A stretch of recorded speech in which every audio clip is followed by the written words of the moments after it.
جی جی حکم کرو بھائی، سوال کیا ہے بھائی؟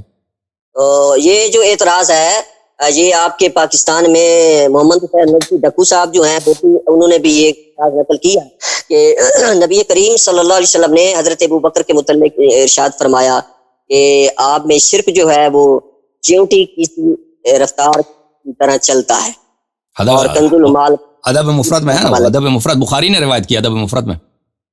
کنز المال کیا؟ کنز المال کوئی مصادر میں سے توڑی ہے، بخاری نے روایت کی ہو الادب المفرد میں. آواز نہیں آ رہی بھائی چشتی بھائی؟ جی جی آواز کر کے وہ بخاری نے الادب المفرد میں اس حدیث کو روایت کیا. جی مشکل کیا ہے؟ آپ کے پاس پڑھی ہے؟ جی پڑھی ہے. اسکین دکھا دیں ذرا. اسکین نہیں، وہ کتاب ہی اگر ابھی کتاب دکھاتے ہیں آپ کو. اسکین الادب المفرد میں وہ لے کے آتا ہوں. یہ بیچارہ جو ہے نا آپ پھنس کے بری طرح آ جا. پہلے تحقیق کرتے ہیں نا سوال کرنے سے پہلے، تاکہ شرمندگی نہ ہوتی. الحمدللہ ہم کوئی تقیہ نہیں کرتے، ہم کوئی پھنسنے والے نہیں ہیں الحمدللہ. جی آپ اچھی بات پورا ہے. زور لگا سکتے. وہ آپ کہہ رہے ہیں کنز المال میں ہے نا؟ جی یہ آپ کے ڈکو صاحب نے لکھا ہے. اور ڈکو نے لکھا ہوگا. نہیں، ٹھیک ہے ڈکو نے ہاں لکھا جی. ہوگا، صحیح لکھا ہے اس نے. کنز المال میں بھی ہوگا، ایسی کوئی بات نہیں. کنز المال بہت جامع کتاب ہے. کنز المال میں شاید ایسی کوئی حدیث نہ ہو جماعت مخالفین کے جو کنز المال میں نہ ہو. کنز المال جو ہے بہت جامع ہے، اس میں سب احادیث یعنی بخاری، مسلم، کتب اربعہ، مسند احمد بن حنبل، کتاب البحر الزخار، مسند بزار، معجم الکبیر الطبرانی، ان سب کے احادیث انہوں نے جمع کیا کنز المال میں. یہ کتاب ہے الادب المفرد. ملاحظہ فرمائیے عزیزو، سند ہے اس کی. الادب المفرد تالیف امامهم الحافظ الحجہ ابی عبداللہ محمد بن اسماعیل البخاری، متوفى سنہ 256. چاپ المکتبہ التوفیقیہ بلی سیدنا الحسین القاہرہ، قاہرہ میں چھپی ہے یہ کتاب عزیزو. یہ صفحہ نمبر 243، حدیث نمبر 726. حدثنا عباس النرسي حدثنا عبد الواحد حدثنا ليث أخبرني رجل من أهل البصرة قال سمعت معقل بن يسار يقول انطلقت مع أبي بكر إلى النبي صلى الله عليه وآله وسلم. میں ابو بکر کے ساتھ نبی صلی اللہ علیہ وآلہ وسلم کے پاس گیا. فقال يا أبا بكر، انہوں نے فرمایا یا ابا بکر، للشرك أخفى فيكم أخفى من دبيب النمل. شرک تم میں، شرک آپ میں چونٹی کے حرکت سے، چونٹی کے چلنے سے زیادہ، کیونکہ چونٹی چلتا ہے تو بہت آرام سے چلتا ہے، اس کا حرکت بہت واضح نہیں ہوتی، اس سے زیادہ جو ہے آپ میں مخفی ہے. فقال ابو بکر وهل الشرك الا من جعل مع الله الها آخر. ابو بکر نے کہا کہ کیا شرک یہی تو ہے تو کہ اللہ کے علاوہ کوئی دوسرا الہ پہ انسان عقیدہ رکھے. فقال النبی صلی اللہ علیہ وآلہ وسلم والذی نفسی بیدہ، نبی صلی اللہ علیہ وآلہ وسلم نے جواب دیا اس اللہ کی قسم جس کے ہاتھ میں میری جان ہے، للشرک اخفى من دبیب النمل، بلی چونٹی کی حرکت سے زیادہ مخفی ہے، زیادہ پوشیدہ ہے. الا ادلک علی شیء، کیا میں تجھے یہ راہ نہ بتاؤں؟ اذا قلته ذهب عنك قلیلہ وکثیرہ، اگر یہ تم یہ کام کر دو، یہ ذکر پڑھو تو شرک تم میں سے دور ہو جائے گا، زیادہ ہو کم ہو. قل اللہم انی اعوذ بک ان اشرک بک وانا اعلم واستغفرک لما اعلم، یہ دعا پڑھو تو شرک دور ہو جائے گا. بس حدیث ختم. یہ روایت ہے بھائی. اور کیا حکم ہے چشتی بھائی؟ تیسرا سوال. جی تیسرا سوال. جی میں سن رہا ہوں. یہ دو روایات ہیں، ایک یہ والی اور ایک مقدسی والی. اس کا انشاءاللہ اس کی سند کے حوالے سے میں انشاءاللہ آپ کو جواب دوں گا. یہ پھنسنے والی بات کیا ہے اس میں وہ ڈکو صاحب پہ آپ کا اشکال کیا تھا؟ ڈکو پہ اشکال کیا تھا؟ اس نے کیا کہا تھا؟ اس لیے کہ انہوں نے کنز المال میں سے پیش کی تھی، اور کنز المال میں اس کی کوئی سند نہیں ہے. ابن کثیر میں بھی اس کی کوئی سند نہیں ہے. کنز المال میں تو کوئی سند نہیں ہوتی نا. یہ دیکھیں کہتے ہیں کنز المال میں سند نہیں.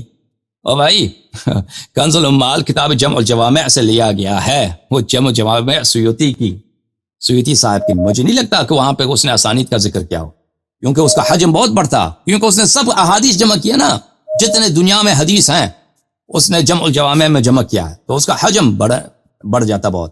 بہرحال حکم کرو مزید. وہ صرف روایت کرتا ہے کہ راوی کون ہے، پورا سند میرے خیال میں نقل نہیں کرتا.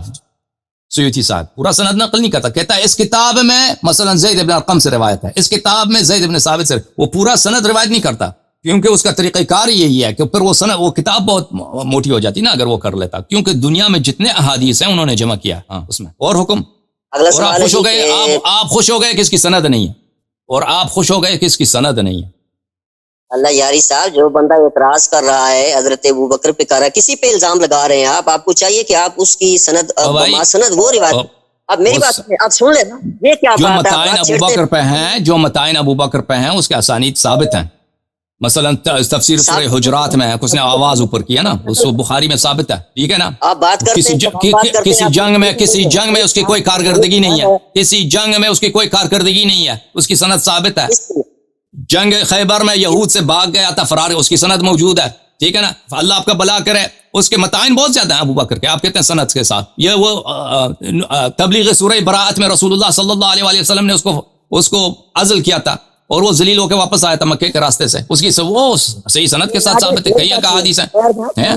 اس کی خلافت اس نے خود اپنی خلافت سے اظہار ندامت کیا، اس کی سند ثابت ہے، ٹھیک ہے نا. اتنا تیز نہ جائیں، اتنا تیز جانے کی ضرورت نہیں ہے لجاری صاحب، ٹھہر جائیں، تھوڑا سا سانس لیں. آپ حضرت ابو بکر رضی اللہ تعالیٰ عنہ پہ اتنے برسنے کی کوشش نہ کریں. یہ اچھی بات نہیں ہے کہ ہم آپ کے پروگرام میں آئے تو آپ جناب والا دائیں بائیں سے آپ جتنے اعتراض آپ نے کرنے ہیں آپ شروع ہو جائیں. یہ کوئی اچھی بات نہیں ہے کہ ہم بھی کچھ پھر ایسی بات کہہ دیں جو دوسرے لوگوں کو اچھی نہ لگے. ایسا نہ کریں. ناج البلاغہ میں آپ ہمارے مہمان ہیں، آپ ہمارے بھائی، ہم آپ کی عزت کرتے ہیں. آپ کہتے ہیں کہ ابو بکر پہ اعتراض بلا سند کیا ہے، تو کون سا ہم نے اعتراض بلا سند کیا بھائی ابو بکر پہ؟ لیکن ڈکو جو ہے ہمارے کوئی بڑے عالم نہیں ہے. ڈکو بیچارے ایک ہیں مولوی ہیں. ہمارے جو کتب ہیں نا متائن پر، علامہ مجلسی کی کتابیں ہیں، علامہ حلی کی کتابیں ہیں، ان کو جو اصلی کتابیں ہیں وہاں پہ جا کے دیکھیں کہ انہوں نے اگر کوئی غلط بات کی ہے، اس کی ضرورت کی ضرورت ہے تو آئی ہے. اب ایک بیچارہ ایک چھوٹا سا مولوی ہے معاصر ڈکو صاحب، انہوں نے اگر اپنی کتاب میں چلے کہ اس کو پتہ نہیں چلا کہ حدیث پہ انہوں نے استدلال کیا جو ضعیف ہے، وہ کوئی شیعہ علماء میں اس کی اتنی بڑی حیثیت نہیں ہے. ڈکو صاحب سارے اسی طرح کہتے ہیں، وہ کہتے ہیں لجاری صاحب کی کوئی حیثیت نہیں ہے، آپ کہتے ہیں ان کی کوئی حیثیت نہیں ہے.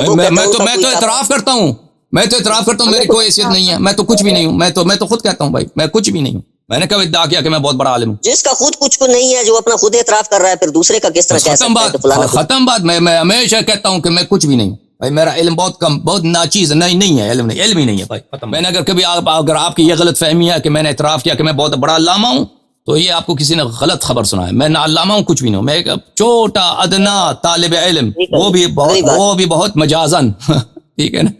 اور مزید حکم چشتی بھائی.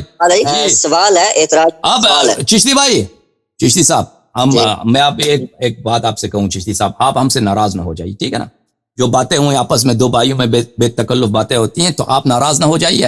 اور انشاءاللہ اپنے سوالات بقیہ جو سوال ہیں اگلے ہفتے کے لیے رکھیں. آپ کو 40 منٹ سے ٹائم دیا ہے، اب دوسروں کو کال کرنے دیں، ٹھیک ہے نا. چلو ٹھیک ہے انشاءاللہ. اوکے بہت مہربانی آپ کی، خدا آپ کو عزت. بہت یہ جو آپ نے دو روایات متعلق بات کریں گے.